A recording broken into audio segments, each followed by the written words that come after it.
काही पोटनिवडणुकीची घोषणा झालेली आहे. बारामती आणि राहुरी पोटनिवडणुकीची घोषणा काल केंद्रीय निवडणूक आयोगाने केली आहे. बारामतीची निवडणूक नेमकं कशी होणार? नाही, बारामतीच्या अशी काही विषयच नाहीये. आणि मी आधीही बोलले की आमच्याकडून सुनेत्रा वहिनींच्या विरोधात कॅन्डिडेट द्यायचा विषयच येत नाही. म्हणजे ती सीट अर्थातच आम्ही लढणार नाही. त्याच्यामुळे आमच्याकडून आणि अर्थातच महाविकास आघाडीचा विचारही तसाच असेल, पण राष्ट्रवादी काँग्रेस पक्ष शरद पवार हे कधीच सुनेत्रा वहिनींच्या विरोधात कॅन्डिडेट देणार नाही. धनगर समाज हे त्यांच्या समोर एकाला कोणाला ठेवणार आहे असं बोलणार ती नाही मला माहिती. आम्ही ती सीट लढणार नाही ह्याच्या बाबतीत आमच्या मनात शंका नाही. आणि पक्षाने ऑलरेडी निर्णय घेतलाय. मी तुम्हाला आधीच सांगितलं नाही, कोणीच लढणार विषयच येत नाही. राहुरीमध्ये तुम्ही लढणार का? कारण ती सीट तुमच्याकडे आहे.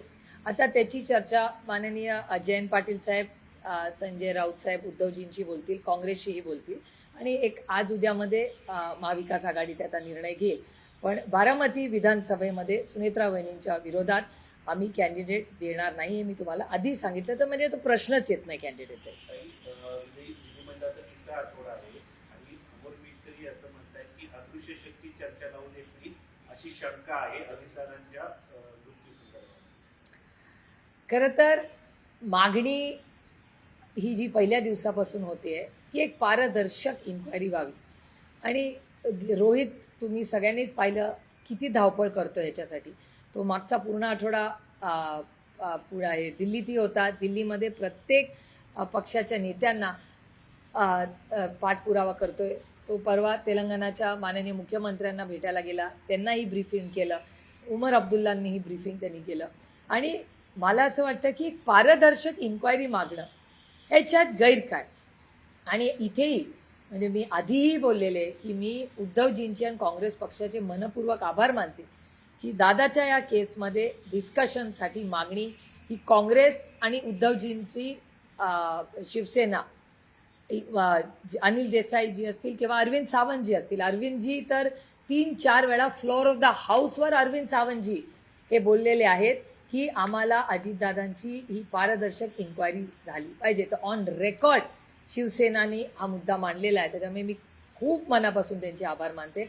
आणि ज्या ज्या नेत्यांना मग अखिलेश यादव असतील, ममता दिदींचे सगळे खासदार असतील, काँग्रेसला आधीच राहुलजींनी रोहितला वेळ जो दिला, तर मग या सगळ्यांच्या मदतीने आम्हाला एवढंच आमचं मागणी आहे भारत आणि महाराष्ट्र सरकारकडे की जी काय इन्क्वायरी व्हावी ती पारदर्शक व्हावी. आणि दादावर जी घटना आमच्या कुटुंबावर जे झालं ते दुसऱ्या कुठल्याही कुटुंबावर होऊ नये, तो दिवस येऊ नये, एवढीच आमची प्रांजळ भावना आहे. जयंत पाटलांनी एक विशेष मुलाखत टू द पॉइंट मध्ये हे सांगितलंय की विलीनीकरण ठरल्यावर जे आहे नुसतं जाहीर करणंच बाकी होतं, त्यात हा अपघात झालाय आणि ही खूप मोठी शंका त्यांनी व्यक्त केली. त्याच्यामुळे मला असं वाटतं जयंतराव पक्षाचेच नाही राज्याचे मोठे नेते आहेत आणि खूप त्यांचा प्रगल्भ अनुभव राहिलेला आहे. त्यामुळे जयंतरावांचं जे स्टेटमेंट त्यांनी सांगितलेलं आहे ते वास्तवच आहे. त्यांनी विलीनीकरणवरून हे पण सांगितलं की 17 जानेवारीची जी बैठक होती त्यात तारीख वगैरे सगळं ठरलेलं होतं, नुसतं एक फायनल निर्णय जे आहे ते शरद पवारांना सांगणं हे शिल्लक होतं.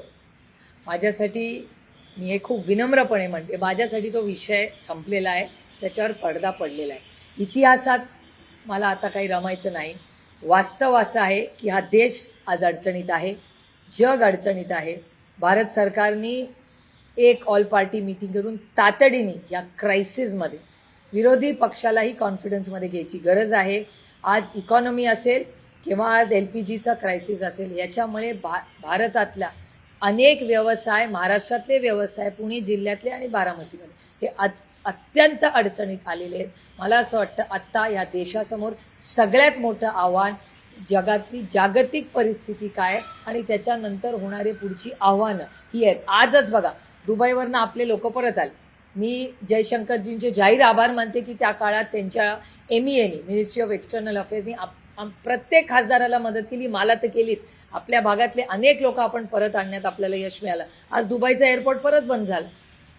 आत्ताचीच बातमी सकाळी आलेली दुबईचा एअरपोर्ट. त्याच्यामुळे आज इंग्रजीमध्ये ज्याला व्हॉलटाईल म्हणतात असं जगातलं सगळं राजकारण, समाजकारण, इकॉनॉमी सगळ्या वॉलटाईल झाल्या आहेत. अशा परिस्थितीमध्ये भारत सरकार स्वतःला ह्याचा कसं इन्स्युलेट करणार आहे?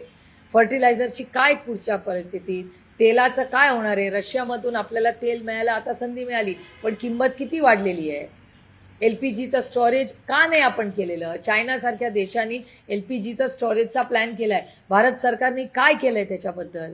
का हा एवढा मोठा तुटवता होतोय? त्यामुळे मला विचाराल तर आज पॉलिटिकल, सोशल आणि इकॉनॉमिकल क्रायसिस चाललेला आहे देशामध्ये आणि जगामध्ये, आणि भारत सरकार का ते कबूल करत नाहीये याचं उत्तर खरंच माझ्याकडे